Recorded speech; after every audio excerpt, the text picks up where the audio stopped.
హే, కొత్త car super ఉంది కదా.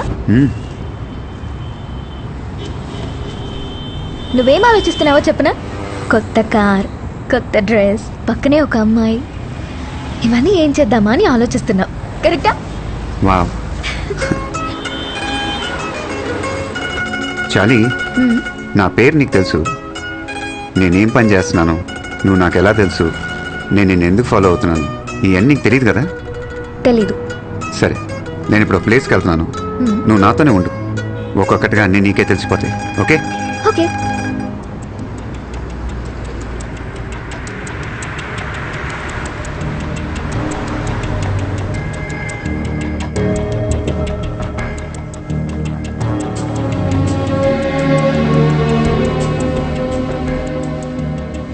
తను Martin.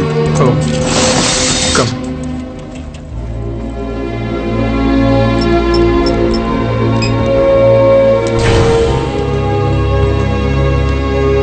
Coming, they waiting for you. Come. Sure, చెప్పాను కదా. Yeah I heard about him. Hello sir. ఏమయ్యా, పబ్లిక్ ఫోన్ కాల్స్ 6 నెలలుగా చాటుగా వింటున్నావంట. వాళ్ళు పర్సనల్గా మాట్లాడుకునేది వింటాం తప్పు కదా. అది ఆఫీస్లో బోర్ కొడుతుంటే ఖాళీగా ఉన్నానని. అంటే నేను ఫోన్లో మాట్లాడినంత వీడు వినేశాడా? సరే, వాడు నిన్ను 1 o'clock కల్లా ఇక్కడ ఉండమన్నాడు. 1:20 అయింది సార్. 1 అని ఫోన్లో చెప్పొచ్చుగా. వాడి దగ్గరే ఉన్న వాచ్ ఉందా? ఇప్పుడే 1 అయిందని చెప్పు.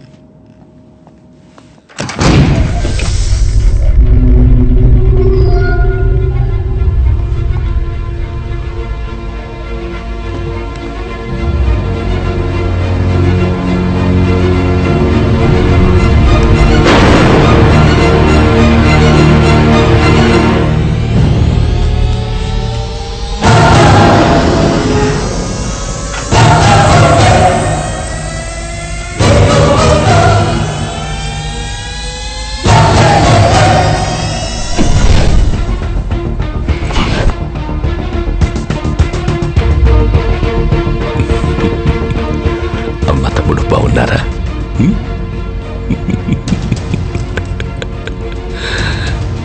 ఇది రిలీజ్ చేయవా? నీతో కొంచెం ఫ్రీగా మాట్లాడాలి.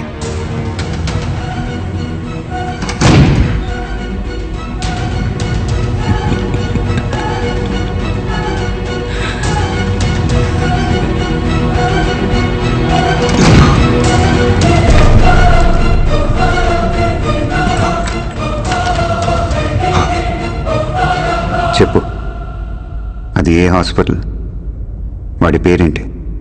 నీ ప్రాణం పోయే టైంలో కూడా నా ప్రాణం పోకుండా కరెక్ట్గా షూట్ చేశావంటే అది ఏ హాస్పిటల్, ఎవరితో చేయిస్తున్నానని తెలుసుకోవడానికే కదా.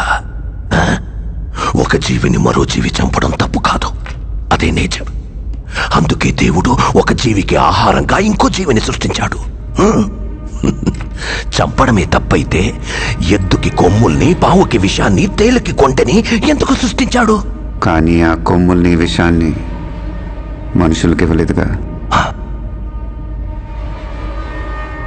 మెదడు, మనిషికి మెదడుంది కదా. బలవంతుడే బతకగలడు. బలహీనులందరూ కలిసి వాళ్ళని వాళ్ళు కాపాడుకోవడానికి చేసుకున్నదే చట్టం. జింకని చంపితే శిక్ష, మేకని చంపితే శిక్ష లేదు. ఏ జింకలు తక్కువగా ఉన్నాయి, మేకలు ఎక్కువగా ఉన్నాయి. ఎక్కువగా ఉండడం మేకలు తప్ప? ఈ భూమి మీద మేకల కంటే ఎక్కువగా మనుషులున్నారు.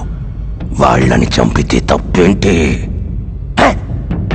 లక్షల సంవత్సరాల క్రితం ఒకడిని చంపి వాడి భార్యనెత్తికెళ్లారని మిగతా వాళ్ళందరూ గుహలోకెళ్ళి దాక్కున్నారు. గుహలోకెళ్ళి పట్టుకుంటే తలుపులొచ్చాయి.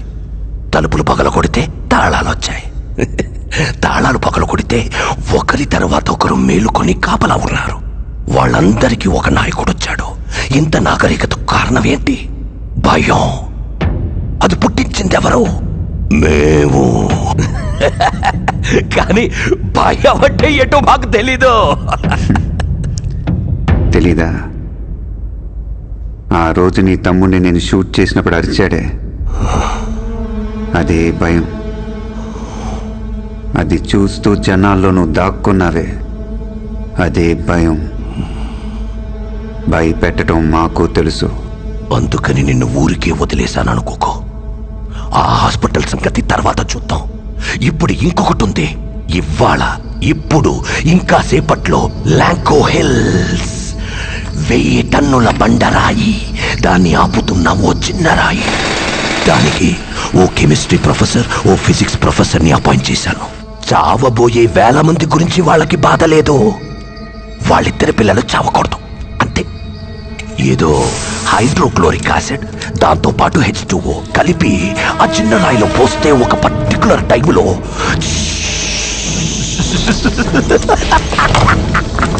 ఆ చిన్న రాయి పొడి పొడి అయిపోతుంది. అందువల్ల సపోర్ట్ లేకుండా ఉన్న పెద్ద రాయి ఏమవుతుంది? డమ్ము డమ్ము డమ్ము డమ్ డమ్ డమ్ డమ్ 30 అడుగుల బండ, 6 అడుగుల మనుషుల్ని, హిందూ, ముస్లిం, క్రిస్టియన్, చిన్న పెద్ద, జాతి మతం తేడా లేకుండా అందరినీ తొక్కి తొక్కి నలిపి వెళ్ళి కాపాడు. హాస్పిటల్ నీకు ఫైనల్ రౌండ్. ఇది ఆపగలవేమో చూసుకో. 1:45కి నువ్వు అక్కడ ఉండాలి. ఇంకా 40 మినిట్స్ టైం ఉంది. 1 నువ్వు రాలేదా? ఇంకా 20 మినిట్స్ టైం ఉంది.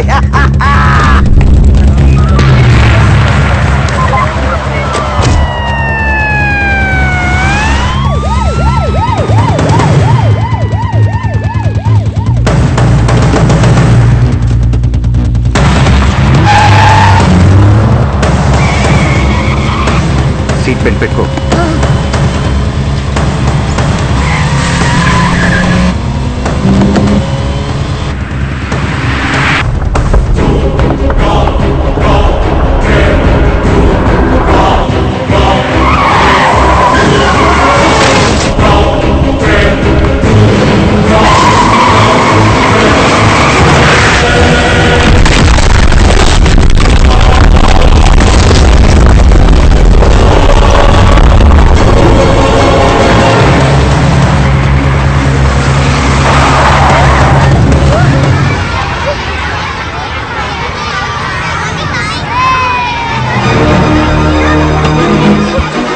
నువ్వు ఇక్కడ దిగు.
ఇప్పుడే అందిన సమాచారం ప్రకారం ఈ మధ్య పట్టుబడిన సీరియల్ కిల్లర్ భైరవుడు పోలీస్ కస్టడీ నుంచి తప్పించుకున్నాడు. ఆ సమయంలో అడ్డొచ్చిన 6 పోలీసుల్ని హతమార్చాడు. మాకొచ్చిన సమాచారం ప్రకారం భైరవుడి నెక్స్ట్ టార్గెట్ సిటీలో ఒక పెద్ద హాస్పిటల్ అని తెలుస్తోంది. ఆ హాస్పిటల్లో ఉన్న పేషెంట్స్ కు పెద్ద ఎత్తున ప్రాణాపాయం ఉండొచ్చని భావిస్తున్నారు. ఇప్పటికే సిటీలో ఉన్న అన్ని హాస్పిటల్స్ వద్ద భారీ బందోబస్తు ఏర్పాట్లు చేయడం జరిగింది. ఈ సంఘటనను నియంత్రించడానికి central government special squad officer గా డీజీపీ రవిచంద్రన్ ను నియమించింది.